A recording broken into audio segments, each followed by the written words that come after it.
Yorùbá gbéra nílẹ̀ kájọ jíjọ òmìnira. Chimasu lẹgbẹ́ ọmọ Yorùbá pátápátá. Ẹgbẹ́ àwa mọ̀rẹ́ ò tó jíjọ òmìnira. Ẹgbẹ́ tó fẹ́ tú wá sílẹ̀. Lọ́wọ́ àwọn ìjọba wa, àyílára lọ́wọ́ àwọn òṣìkà tìlú Nàìjíríà. Gbogbo ọmọ Yorùbá ní máa sùn.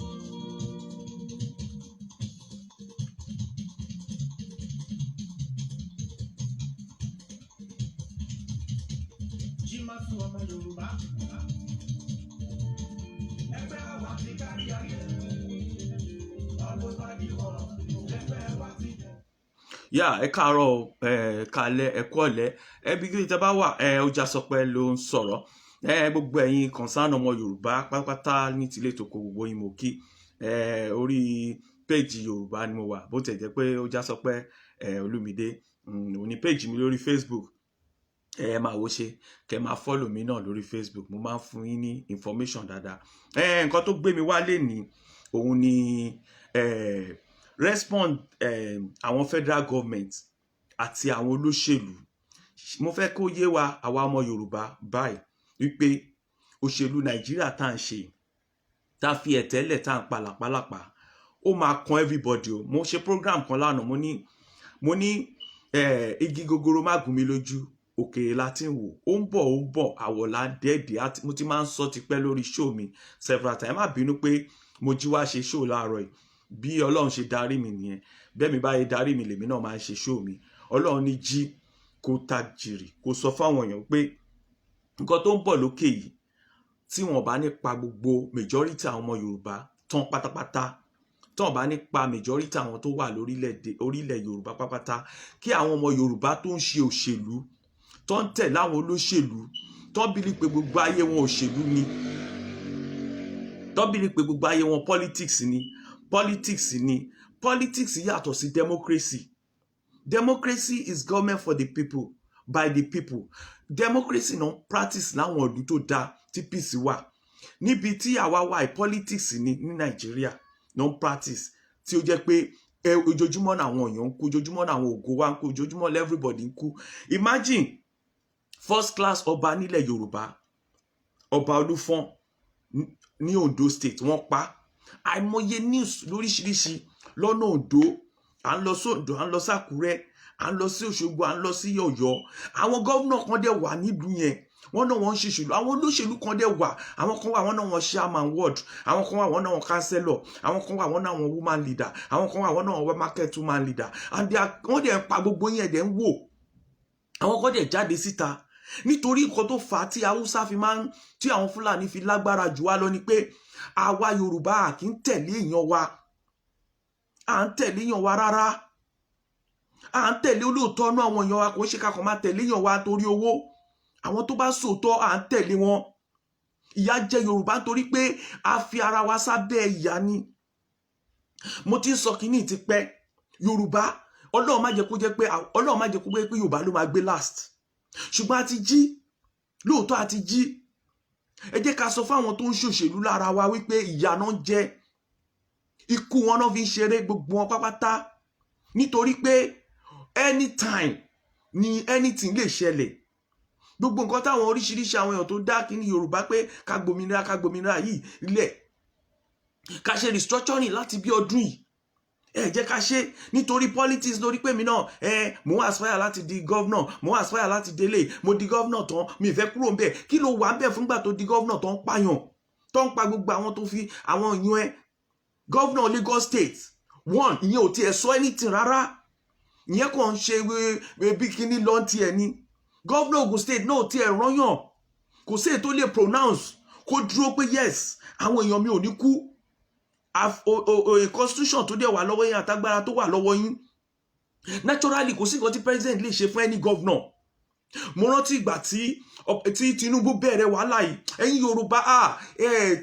in fact ẹ ronú rárá ẹ ronú kẹ́ jókòó kẹ́ ronú kẹ́ jáde síta nígbàtí Tinubu nígbàtí wọ́n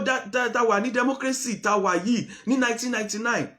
tí Tinubu bẹ̀rẹ̀ wàhálà tí bàbá Ìyábọ̀ ń sọ mú pé àwọn nǹkan báyìí àjọ máa ṣe ni, àwọn nǹkan báyìí bá ṣe máa ṣe rèé. Nítorí pé Tinubu dẹ̀ jáde síta, ó dẹ̀ hit bàbá Ìyábọ̀ wọlé, kò dẹ̀ ń ṣẹjọ́ ẹ̀ nítorí pé àwọn Yorùbá wò pé wọ́n ti tó bá ti hate wọ́n rò pé bàbá Ìyábọ̀ ọ̀tá yín ni, Tinubu lọ̀rẹ́ yín. Now Tinubu sọ fún bàbá Ìyábọ̀ ń gbà yẹn, ẹ rántí wípé bọ́ ṣe yan èmi ló ṣe yan wọ́, bó dẹ̀ ṣe rí nìyẹn. Honestly, tó bá jẹ́ lóòótọ́ ni wọ́n fẹ́ tún ìlú ṣe, tó fẹ́ gba òmìnira, bí federal government bó ṣe vote fún president náà vote fún governor ní right ni. Nǹkan tó fi yà mí lẹ́nu fún Lagos State, nígbà tí Lagos State tó bẹ̀rẹ̀ pandemic yìí, Lagos State bẹ̀rẹ̀ program ẹ̀, all of a sudden Lagos State ó kàn wà lábẹ́ àwọn Buhari ni pé tí Buhari ò bá tí ì sọ kankan, tó bá tí ì sọ kankan lókè, Lagos State ò lè ṣe nǹkan tiẹ̀. Lagos State ò lè ṣe nǹkan tiẹ̀. Likewise Ọ̀yọ́ State náà gbogbo wọn wá follow. No, I think Ọ̀yọ́ State no, even ìyẹn náà ti cold nsìn. At least Ọ̀yọ́ State ń ṣe nǹkan tiẹ̀ lọ. Àwọn other state wọ́n wá fara wọn sábẹ́ Buhari, wọ́n fara wọn sábẹ́ Haúsá, kò tẹ́ ń ṣe Buhari, nǹkan táwọn Haúsá yẹn bá ti sọ lọ́wọ́ náà ń tẹ̀lé. Ilẹ̀ Haúsá ó yàtọ̀ sí ilẹ̀ Yorùbá, àṣà wa àti ṣe wa yàtọ̀. Èmi ò wá mọ̀ nǹkan tó yẹ pé àwọn gómìnà wa wá lọ fara wa sábẹ́ Buhari president Federal Republic ni. Ó ní àwọn ibi tí Buhari láti ṣe sí. Buhari ò láṣẹ lórí Lagos State, kò láṣẹ lórí Ogun State, kò láṣẹ lórí Ọ̀yọ́ State. Akérédolú káre máa bá ṣe lọ. Gbogbo ẹ̀yin tẹ́ wà ní concern ọmọ Yorùbá, bá mi share kíní. Ẹ jẹ́ ká sọ fún gbogbo àwọn ọmọ Yorùbá group oríṣiríṣi tó kù, ẹ jẹ́ bá mi share. Ẹ jẹ́ káwọn governor yìí kàn mọ̀ pé ẹ máa kúrò ńbẹ̀. Ó pẹ́ ju 8 years ẹ máa kúrò ńbẹ̀. Gbogbo èèyàn tó bá pa lórí yín, gbogbo ẹ̀ lẹ máa ṣàccount. Gbogbo àwọn tí tó bá pa lórí àwọn government lẹ máa ṣàccount. Now wọ́n pa ọba nílẹ̀ Yorùbá, wọ́n pa professor, wọ́n pa ẹnìkan tó yẹ pé ó wá láti ní Ọ̀yọ́ State ni, èèyàn yẹn wá láti ìlú òyìnbó, ó ní PhD, ó wá dá okólẹ̀, wọ́n pa obìnrin kan tó ní kí lorúkọ ẹ̀, tó ní ilé epo. Àwọn èèyàn ńlá wa náà pa. Bó ṣe pẹ̀lú lára àná tó pa àwọn tó ń ṣoko. Àwọn èèyàn wa ò lè róko lọ, wọ́n fẹ́ sọ wá darungun, wọ́n fẹ́ run wá pápátá tó yẹ pé àní lè ṣe kankan. Tomatoes wọn náà fẹ́ ká máa jẹ, ẹ̀pà wọn ní nọ́ọ̀tì náà fẹ́ ká máa jẹ, wọ́n fẹ́ ká wà lábẹ́ ìjọba amúnisìn. Gbogbo yín dẹ̀ ń wò, gbogbo ẹ̀yin ọmọ Yorùbá dẹ̀ ń wò. Ẹ jí ẹ má sùn náà, ẹ̀yin ọmọ Yorùbá ẹ jí kẹ má sùn. Fídíò yìí mo ṣe láti ta yín jí ni. Ẹ wo, few days ago deputy registrar FUTA ní Federal University ní Àkúrẹ́, wọ́n pa. Àìmọye àwọn èèyàn tó pa bẹ́ẹ̀ tó ń pa lójoojúmọ́ táwọn èèyàn ò lè sọ̀rọ̀. Nígbà táwọn Sunday Igboho wá dìde, nígbà tí Ààrẹ Ọ̀nà Kakanfò tẹ́ ẹ sọ yẹn ó mọ̀ ń pa ẹ o. Gbogbo yẹn jọ ẹ jẹ́ ká rally round sí Ààrẹ Ọ̀nà Kakanfò. Gbogbo ẹ̀yin tẹ́ bá lè lọ visit wọn, gbogbo ẹ̀yin tẹ́ bá lè pè wọ́n, ẹ bẹ̀rẹ̀ sí ni máa pe ààrẹ sìn. Gbogbo yín ẹ jẹ́ ká máa pe gbogbo àwọn jagunjagun lẹ̀ Yorùbá pápátá kán dìde, kán má jẹ́ kán pa wá tán. Now wọ́n ti Shehu Garba ṣe mọ̀ pé Ọlọ́run Nàìjíríà a ní problem o. Federal government tẹ́ ń sọ yẹn kò ṣe federal government ilẹ̀ Yorùbá o. Wọn ò ní even gbogbo àwọn governor ilẹ̀ Yorùbá kò sí tó ní interest nínú Yorùbá. Kò sí nǹkan tó stop ẹ as a governor láti dìde kó sọ̀rọ̀. Àwọn èèyàn ló fún ẹ mandate. Buhari kọ́ ló dìbò fún ẹ, Shehu Garba kọ́ ló dìbò fún yín, àwọn northerner kọ́ ló dìbò fún yín, àwọn southerner tó dìbò fún yín wọ́n dẹ̀ pa wọ́n lójoojúmọ́ báyìí lójú yín, ẹ̀dẹ̀ wà ń bẹ̀ lójú ayé yín báyìí. They are killing them.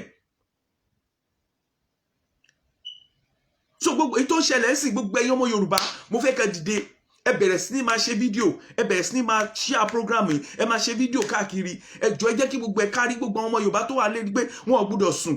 Especially time tá wà yìí, àwọn Haúsá ready láti pa wá, láti take over land wa. Nǹkan tí ẹ mọ̀ nìyẹn. Gbogbo ẹ̀yin tẹ́ bá rò pé ẹ wà l'Ékòó, ẹ wà ní Lagos Island, kò débẹ̀. Wọ́n pọ̀ láàárín yín Lagos Island. Àwọn ní shoemaker, àwọn ìjọba yín ní Èkó nílẹ̀ Yorùbá, àwọn ló jẹ́ káwúsá wọlé sí wa lára nípa pé kí ni kò sómi, Haúsá ló ń pọnmi. Fáwọn ọmọ yín níṣẹ́ gidi bíi security, kẹsàn owó gidi. Àwọn Haúsá wá ń ṣe empower àwọn ọmọ yín ní a lot of things. Hausa wa gbogbo ìwọ̀n ọ̀kadà tó ń ṣe yẹn àwọn Hausa wọ́n dìdí load ọ̀kadà wọlé wọ́n fi empower àwọn èèyàn wọn gbogbo àwọn tó wà níjọba yẹn wọ́n ti rí pé okay ṣé 1000 ní ẹ̀ ń lọ sẹ́kọ̀ọ́ okay ara ọ̀kadà 1000 fún yẹn lọ máa gùn bẹ̀ 1 million ní ẹ̀ ń lọ sí Ògùn state ara ọ̀kadà bọ́n ṣe nìyẹn Yorùbá mélòó ló ṣe bẹ́ẹ̀ fún àwọn èèyàn wọn pé okay ẹ̀yin èèyàn wa ṣe bí kílẹ̀ ń ṣe ní ilẹ̀ Ìgbò okay ara caterpillar fún yín kẹ́ máa ṣiṣẹ́ nílẹ̀ Ìgbò ara nǹkan báyìí èèyàn Yorùbá mélòó ló ṣe nǹkan gbogbo àwọn Haúsá tẹ̀ ń rí yẹn wọn ò lówó wọn ní nǹkan kan àwọn Haúsá àwọn former military man wọn àwọn former governor wọn councillor wọn náà rọ wọn wá sẹ́kọ̀ọ́ tọ́nílé ní VGC VI gbogbo àwọn Haúsá ló ní gbogbo ilé tó wà ńbẹ̀ yẹn most àwọn ilé tó wà ńbẹ̀ àwọn Haúsá ló ní wọ́n nílé rẹpẹtẹ àwọn gbígbà yẹn tẹ́ bá lọ sí Agége àwọn Haúsá pọ̀ ńbẹ̀ wọ́n pọ̀ láàrin so tẹ́ bá rò pé bóyá kìíní tí wàhálà ìbá délẹ̀ tó bá máa take over wọ́n máa take over ní straight and then gbogbo èròjà wa gbogbo èròjà Nàìjíríà pápátá 80% ló wà lọ́wọ́ Haúsá. àwọn ọmọ Niger Delta bọ́ yẹ wà ẹ́ wọ́n dúró déédéé kò sẹ́ wọ́n lè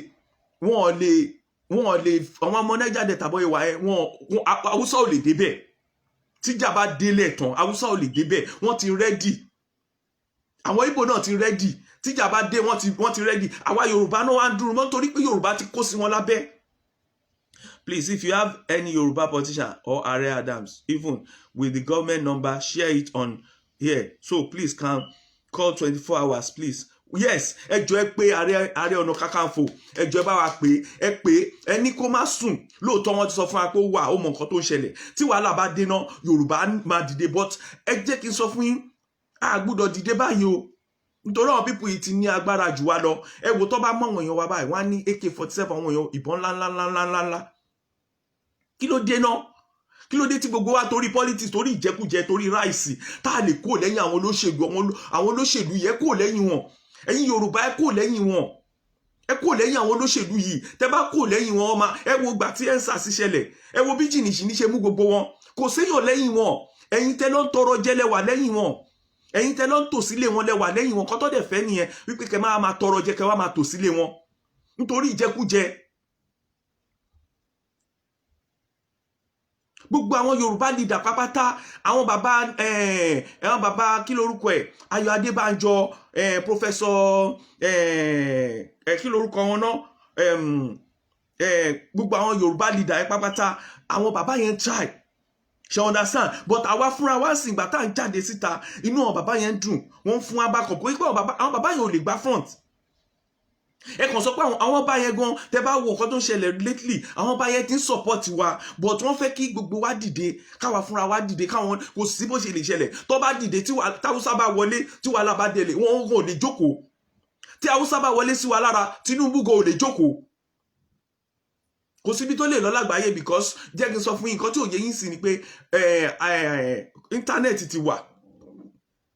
even kò sọ pé o sá lọ tó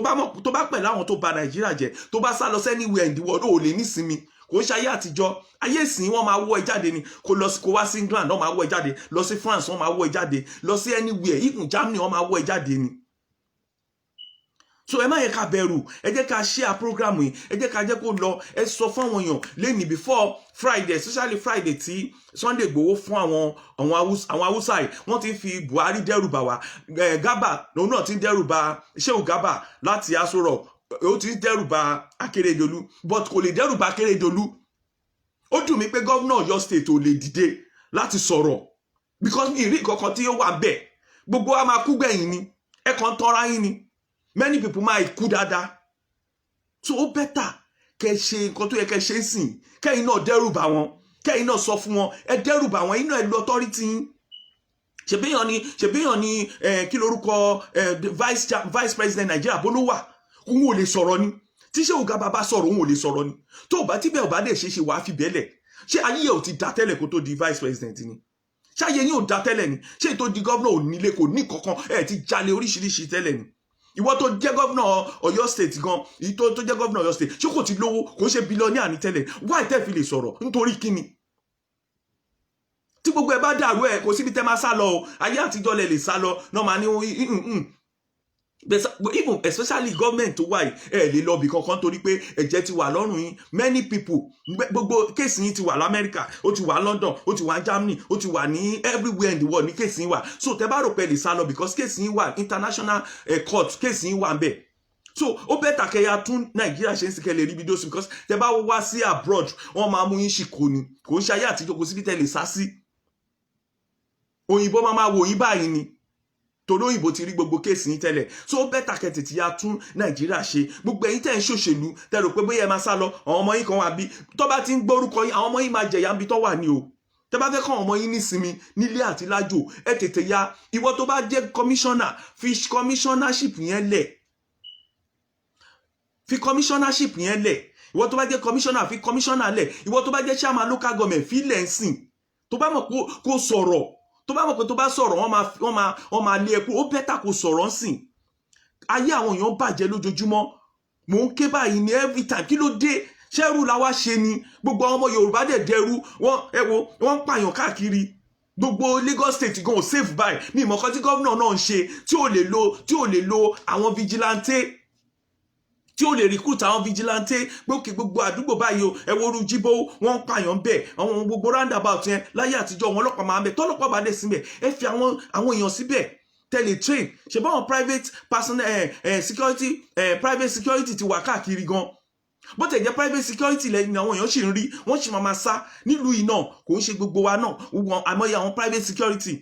but ìjọba máa empower àwọn private security wọ́n lè má gbé bọn concept kọ́kàn wà round kọ́kàn wò pé kí ni wọ́n ṣe ń bì gbogbo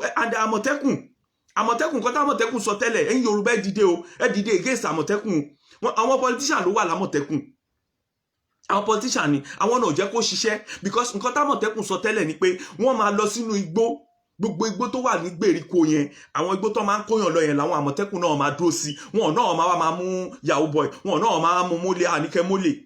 àmọ̀tẹ́kùn is just for the terrorists for the herdsmen àwọn tó ń ba inú igbó jẹ́ ẹni tẹ́ bá ti rí tó bá ti kó ẹran wọgbó kò yẹ káwọn èèyàn tiẹ̀ kàn ṣe kàn wà nùgbó rárá kàn fún wọn níbi tí gbogbo èèyàn máa wà kí gbogbo èèyàn máa rí wọn kò sẹ́nibọ̀dì tó ń láti wà nù forest lẹ́yìn àwọn tó lọ ṣiṣẹ́ nù forest kò sí bóyá lọ ṣiṣẹ́ àgbẹ̀ àbọ̀ lọ gé igi àbọ̀ lọ ṣègọ́ kò yẹ kẹ́nibọ̀dì even kẹ́nibọ̀dì tó lọ sí forest ó láti gbàjọba lọ́wọ́ ó láti gbàṣẹ lọ́wọ́ government because government ló ní forest àfi tó bá yẹ pé àwọn ọmọ nílẹ̀ even tó ọmọ nílẹ̀ bá fẹ́ wọ oko gan ó láti gbàṣẹ lọ́wọ́ ìjọba pé àwọn lọ sínú forest. So báwo làwọn èèyàn kan ṣe máa wà forest tó máa gbé bẹ́ẹ̀ tí kò sí ẹni tó máa check wọn nǹkan táwọn àmọ̀tẹ́kùn sọ pé àwọn fẹ́ ṣe ni pé àwọn máa lọ sí forest tó bá lè lọ sí forest tí ò séyàn ní forest gbogbo àwọn títì ọ̀nà rẹ̀ ọ̀nà Ìlọrin ọ̀nà express yẹn gbogbo ọ̀nà tó ti ń gbé wọn yẹn ẹ kàn ra mọ́tò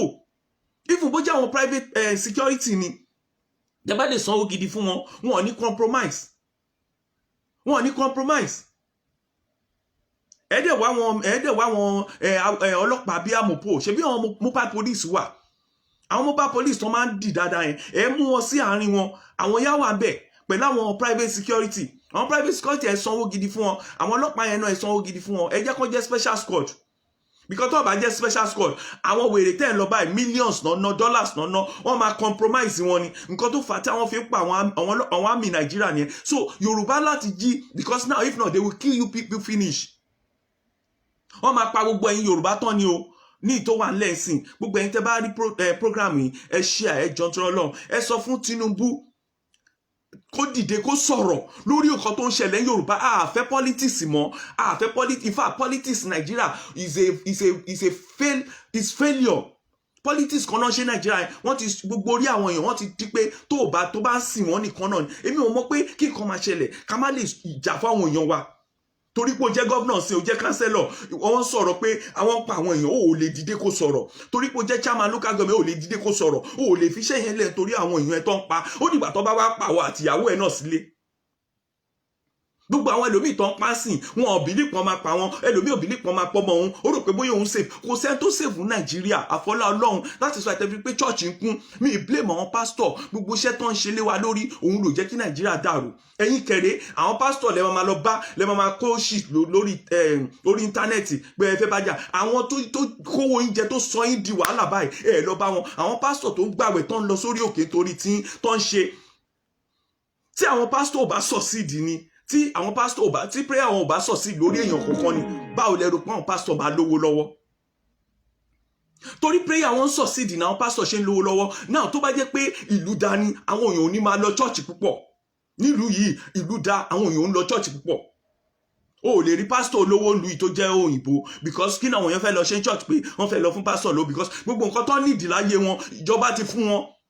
Nígbà tí ìjọba ò fún wọn tó fún èèyàn kankan, tí ò ṣe nǹkan kan fún èèyàn, òun ló jẹ́ kí ó jẹ́ pé pastor ń lówó Nàìjíríà, nítorí pé àwọn èèyàn bílí pa àdúrà ló ń jẹ́ káwọn ríṣẹ́, àdúrà ló ń jẹ́ káwọn ríyàwó, àdúrà ló ń jẹ́ káwọn rọ́kọ̀, àdúrà ló ń jẹ́ káwọn rí àlàáfíà.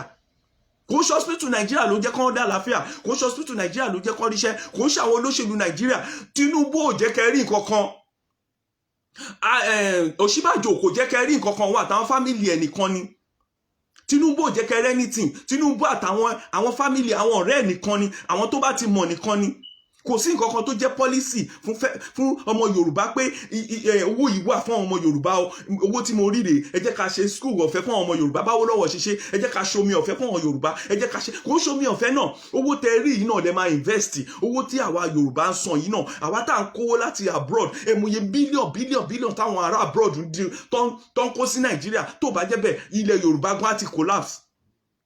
Tó bá jẹ́ pé àsíní, tó bá jẹ́ pé gbogbo àwọn tó wà lábúrò bọ́n ṣe lọ, wọ́n short ọ̀nà fún wọn, wọn ò ráyè dé, gbogbo àwọn èèyàn ti máa jẹra wọn. Ṣé wọ́n yìí ń ta páàtì ní 5,000 naira 2,000 naira? Ọ̀fẹ́ náà wọ́n máa ta páàtì náà, wọ́n máa gé jẹ báyìí náà, wọ́n máa gé fúnra wọn jẹ. Kí ni gbogbo wàhálà yìí náà? Ẹ jẹ́ ká dìde, ẹ̀yin Yorùbá bá wa ṣe àkíní. Nǹkan tí Sunday Igboho sọ yẹn òun ni, àti nǹkan tí Akérédolú sọ yẹn òun la fẹ́. Títí lọ dé Ìlọrin, gbogbo yín ẹ má sùn, ẹ wo àwọn ibi táwọn ẹ dìde ẹlẹ́fẹ̀ẹ́ àwọn Haúsá ìmọ̀ nínú oko. Wọ́n ní nǹkan tí lẹ́nu ọjọ́ mẹ́ta yín sìn, wọ́n sáré ṣe òfin kan nígbà tó ti pọ́n lé àwọn Haúsá, wọ́n ṣe òfin kan, but òfin yẹn wọ́n ò ṣe. Wọ́n kàn sáré sọ òfin yẹn pé àwọn máa dábì kan lẹ̀ tí gbogbo Haúsá yẹn tó wà ní south yẹn wọ́n máa wá síbẹ̀ ní north, wọ́n máa dálẹ̀, wọ́n á lè máa ṣe oko wọn, wọ́n á lè máa fún àwọn ẹran wọn ní oúnjẹ ń bẹ̀. Kí náà ń wá kiri nínú oko wa? Àwọn bàbá wa ò lè lọ sóko mọ́, wọ́n fẹ́ sọ wá di pé a lè jẹun tá a bá rí àwọn Haúsá. Nǹkan tó ń ṣe nìyẹn náà. Wọ́n á tún wá sórí ilẹ̀ yín, wọ́n á tún mọ ọmọ yín, wọ́n á tún ní kẹ́ lọ máa gba ṣe ní orí ilẹ̀ yín, wọ́n tún ní tó bá mú 1 million wá 2 million wọ́n máa pa yín, wọ́n á tún pẹ̀lú míì. Kí ló dé?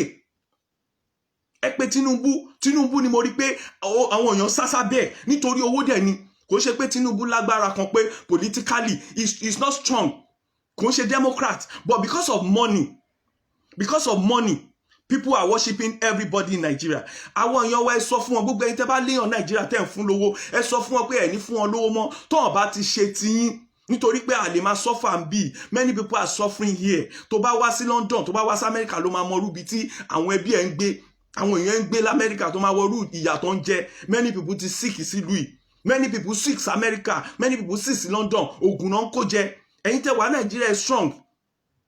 mọ yìí ni gbogbo àwọn tó ń fún yín lówó, ẹlòmíì orí bẹ́ẹ̀dì ló wà, orí àìsàn lẹ́lòmíì wà, orí àkété, diabetes, surgery oríṣiríṣi náà ń ṣe fún àwọn èèyàn wa ń bí káàkiri. Ẹ ṣàánú wa náà. Kí ló dé? Kò sẹ́ni tó wù kó dúró síbi. Ẹ rí pé tó bá dé sí ìkan bí ìlú òyìnbó máa sún àwọn ẹlòmíì náà ni. Gbogbo àwọn ìmáà náà encourage ìjọba, ẹ stop ṣe bẹ́ẹ̀. Adé Yusuf, let me tell you this, I know this for real. Ọlọ́run ló ní ìdìde kí n sọ̀rọ̀ fún yín. Nǹkan tó ti bá dẹ̀ ti sọ kẹgbà, mo ti ń sọ kíní tipẹ́, mo ti ní sọ̀rọ̀ nípa Nàìjíríà mọ́. Bọ́ Ọlọ́run ní Olúmídé jí láàárọ̀ yìí, ó já sọ pé jí láàárọ̀ yìí kó lọ sọ̀rọ̀. Ẹ jẹ́ n sọ fún yín, ìmáàmù àti politician, àwọn kan náà encourage politician, àwa là encourage politician, àwa là dìbò fún wọn. Tó bá jẹ́ pé ńgbà tí àwọn adìbò fún councillor, adìbò fún chairman, a lọ tò sẹ́nu ọ̀nà wọn wípé a fẹ́ gbowó, a fẹ́ tọrọ owó, a ní ẹ lọ ṣe nǹkan tá a fẹ́ fún wa, ó máa ṣe. Tó bá dẹ̀ ti ṣe fún yín, ẹ ní lọ bá imam, ẹ ní lọ bá pastor, kò sẹ́ni tó máa lọ tò. Ẹ jẹ́ kí n sọ̀dí tó fi ń lọ sọ́dọ̀ imam fún yín, táwọn politician fi ń lọ sọ́dọ̀ imam. Wọ́n rí pé kàkà kẹ́ wá sọ́dọ̀ wọn, kẹ́ béèrè ẹ̀tọ́ yín lọ́wọ́ wọn, lọ́wọ́ wọn olóṣèlú béèrè ẹ̀tọ́ yín ṣọ́ọ̀ṣì lẹ́ ń lọ ọlọ́run lẹ lọ ń béèrè lọ́wọ́ ẹ̀ àwọn ìmáàmù yà wọnú àwo wọn wọnú orí àwọ wọn gbàdúrà fún yín àwọn pásítọ̀ yà lọ sórí òkè wọn gbàdúrà fún yín ẹlòmíà afárẹ ẹ̀jì kò ní báyàwó ẹ̀sùn wọn gbàdúrà fún yín tí ẹ bá wá ní owó yẹn ẹ máa padà sọ́dọ̀ wọn ni náà mo ti sọ fún yín náà ẹ gbàgbé pa pásítọ̀ imam níṣù nǹkan tó pa wá nàìjíríà náà à ń lè sòótọ́ àwọn tó wo wá wà lọ́wọ́ ẹ̀ wọn ò ṣiṣẹ́ wọn ò ṣàbọ̀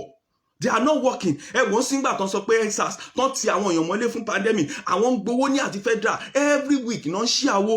every month náà ń ṣí àwo every day náà ń ṣí àwo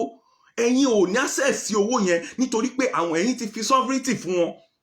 sovereignty yẹn náà fi yẹn jẹ yín ẹ béèrè ẹ̀tọ́ yín lọ́wọ́ wọn ẹ fi pásítọ̀ àti máàmù lẹ̀ níjọ́ tí nàìjíríà bá da pásítọ̀ àti máàmù ò ní rí owó mọ́ torí nàìjíríà ò da òun ni pásítọ̀ àti máàmù ṣe ń rí owó nítorí pé ẹ̀yin lọ sí àárín wọn àwọn wá wò pé okay for example jẹ́ fún ilé example nígbà kan àwọn bíi Gbẹ́ngà Daniel Ọbásanjọ́ ìyàwó Tinubu gbogbo wọn ń lọ sáwọn churches lẹ́yìn kan lọ sáwọn cathedral àwọn kan lọ gbàdúrà holy holy holy la kan dẹ̀ kúrò ń bẹ̀ as usual nígbà tó wá dá church kan lẹ̀ mo forúkọ bọ church yẹn lé tí church yẹn tèrò pọ̀ mílíọ̀nù wà bẹ̀ wọ́n wò pé bó làwọn ti lè break through láti rí èrò wọ́n wá lọ sínú church wọ́n lọ gbàdúrà ń bẹ̀ wọ́n ń gbowó sílẹ̀ now pastor lè ní kán má gbowó sílẹ̀ because wọ́n wá gbàdúrà náà wá worship ni àwọn náà dẹ̀ fi nǹkan lẹ̀ pastor lè ní kán gbowó kúrò ṣe understand àwọn ní kọ́kọ́ gbogbo wọ́n wá co-opt wọ́n wá ní habit ẹ̀ pé gbogbo wọn máa lọ ìdí tó fi ń lọ church àti mosque ni pé gbogbo àwọn àsàlátù tẹ̀ ń dálẹ̀ yẹn gbogbo church yẹn èrò wà ń bẹ̀ ibẹ̀ náà ti ń rí èrò wọ́n á bá pastor mi sọ̀rọ̀ tó bá fẹ́ dan ní north náà ẹ rí i pé gbogbo àwọn politician north yẹn especially time 2015-14 yẹn north ibi tó ti change drama Nigeria òun ni mosque ojoojúmọ́ náà ń preach mosque against government tó wà ń bẹ̀ ó dẹ̀ work because àwọn politician ti mọ̀ pé tọ́wọ́n bá gbówó lọ fún àfà àbí imam á sọ̀rọ̀ níjọ́ Friday ọ̀rọ̀ tó bá sọ gbogbo àwọn lèmọ́mù àwọn ọmọ ìjọ wọn á gbọ́ bẹ́ẹ̀ náà church náà bó ṣe nìyẹn so because wọ́n mọ̀ pé ẹ weak gan wọ́n mọ̀ pé because of money because of rice because of bread because of this thing ẹ máa ta right yín ni ṣe bí olóṣèlú kan ló sọ pé ṣe bí àgbàdo ẹdìẹ ni wọ́n tóun bá da àgbàdo lẹ́sìn wọ́n máa ṣáni wọ́n máa kó ṣáni ọ̀rọ̀ díẹ̀ tí Ọlọ́run ní kí n wá sọ láàárọ̀ yìí gbogbo ẹ̀yin ọmọ Yorùbá mo sọ fún yín ẹ bá mi share program mi if there is any means láti tún wá sọ̀rọ̀ again I will say it ṣe gbọ́ ẹ ṣe gan Ṣèyí Mákindé wà active wọ́n ṣiṣẹ́ but ẹ máa láti lọ pressurize ẹ ni ẹ̀yin lè dìbò fún ẹ máa pressurize nǹkan tẹ́ bá fẹ́ lè máa sọ tẹ́ ẹ bá ti lọ bá àwọn governor even governor Lagos State tó kàn ṣe ìtòhùn ni because kò sẹ́ni tó lọ bá wọn pressurize ẹ rí pé ńgbà tó kọ́ rí pressure ńgbà election yẹn gbogbo wọn sá wọlé ibẹ̀ lẹ́tí máa mọ̀ pé kò séyàn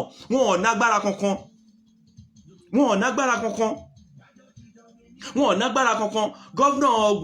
Mákindé tẹ̀sán yẹn kò nágbára even kó lówó kò ní kankan táwọn èèyàn bá ti kó lẹ́yìn ó tán nìyẹn ó máa wò ni ẹ wo gbà tí wàhálà ṣẹlẹ̀ ẹ wo Tinubu bolówó ó sá lọ ẹ wo gọ́vnà Lagos State gan ó sá wọlé gbogbo àwọn tó náà wọn alágbára bíi MC Olómọ Wàsíù Àyìndé gbogbo wọn sá wọlé ni but nígbà tí ẹ̀yin ò ṣe follow up ẹ jẹ́ kán tún padà wá tó bá jẹ́ pé ẹ ṣe follow up ńgbà yẹn anything tẹ́ bá ti sọ báyìí àwọn náà máa jáde nípa àwọn support àwọn èèyàn gọ́vnà mélòó ló jáde ló support àwọn èèyàn nígbà tó ń jà fún òmìnira Yorùbá gọ́vnà náà mélòó jẹ but if apart from that gọ́vnà ní kọ́kọ́ politician mélòó lẹ́rí tó dìde àwọn ẹ̀ṣẹ́ lẹ́yìn politician yẹn ṣe ẹ má yẹ kí n tọ̀ yín ẹlòmíì ń regret báyìí ẹlòmíì wà ní ẹgbẹ́ ògiri báyìí ilé tó jẹ tó ti kú àti táwọn ọmọ ẹ̀ ti kú tó wà lẹ́gbẹ̀ẹ́ ògiri tó lè lọ sọ́run nítorí pé wọ́n pẹ̀lẹ́ àwọn fúnra wọn náà para wọn nítorí ìgbà tí àwọn èèyàn sọ̀rọ̀ tó yẹ kán sọ̀rọ̀ pé àfẹ́ kíní ok ẹ fẹ́ ó yẹ kẹ́ ti sọ̀rọ̀ nígbà tẹ́ sọ̀rọ̀ tí ikú yẹn náà ló wá pa yín nígbà tí ikú yẹn pa yín ẹ̀ lè lọ sọ́run ẹ wà lára ògiri many people máa wà lára ògiri ni wọn ò ní lọ sọ́run nítorí pé àwọn náà para wọn irú báyìí sọ̀rọ̀ yín sìn èèyàn kan ní kí ló ń sọ ó dìgbà tó bá ṣẹlẹ̀ sí family ẹ̀ àdúrà náà là ń gbà kó má ṣẹlẹ̀ sí family anybody. ẹ jẹ́ ká gbára wa sílẹ̀ lọ́wọ́ gbogbo aninilára àwọn pastors ẹ̀yin lè máa lọ bá àwọn pastors tẹ́ ẹ̀ bá lọ church mọ́ tẹ́ protest tẹ́ ní ẹ̀yin pastor afẹ́kẹ́ dìde ibi tá à ń lọ rè lọ church mọ́ ẹ gba ibì kan lọ gbogbo ọmọ ìjọ kan gba bẹ̀ lọ tí pastor bá ríyàn preach fún ẹ kàn tọ́ra yín ni ṣé pastor lóògùn ni wọ́n lóògùn fún yín náà ẹ kàn ẹ̀yin gan lẹ́ẹ̀kan mọ̀ nǹkan tẹ́ ń ṣe at least bí church redeem ṣe wà yẹn tí gbogbo redeem church bá sọ pé no àwọn ò lọ church lẹ́yìn TBS làwọn fẹ́ darí kọ àwọn dẹ̀ fẹ́ kí àwọn fẹ́ protest bó ṣe pọ̀ tó yẹn táwọn winners náà sọ pé àwọn gbogbo ẹja àpàdé ń bẹ̀ táwọn àsàlátù oríṣiríṣi náà sọ pé ẹja àpàdé ń bẹ̀ ìjọba yẹn á mọ̀ pé ìjọba ti bọ́ lọ́wọ́ pásítọ̀ kan á mọ̀ pé òun ò ní agbára mọ́ pásítọ̀ ò lágbára kankan nǹkan tí ò yẹ yín ni Ọlọ́run ló lágbára èyí tó ń rí ifá jẹ́ kí n sọ fún yín kò yẹ lómi ni pé chọ́ọ̀chì tèrò bá ń pọ̀ sí àwọn èèyàn máa ń rò pé agbára wà ń bẹ̀ ni kò ságbára ń bẹ̀ Ọlọ́run ló ń lágbára táwọn èèyàn bá kúrò lẹ́yìn pásítọ̀ ó tán nìyẹn bẹ́ẹ̀ mi ní sọ jù yẹn lọ lé ní mi ní much time ẹ ṣé gan God bless you ó dìgbà ẹ bá mi share program ẹ bá mi share káàkiri ẹ jẹ́ kó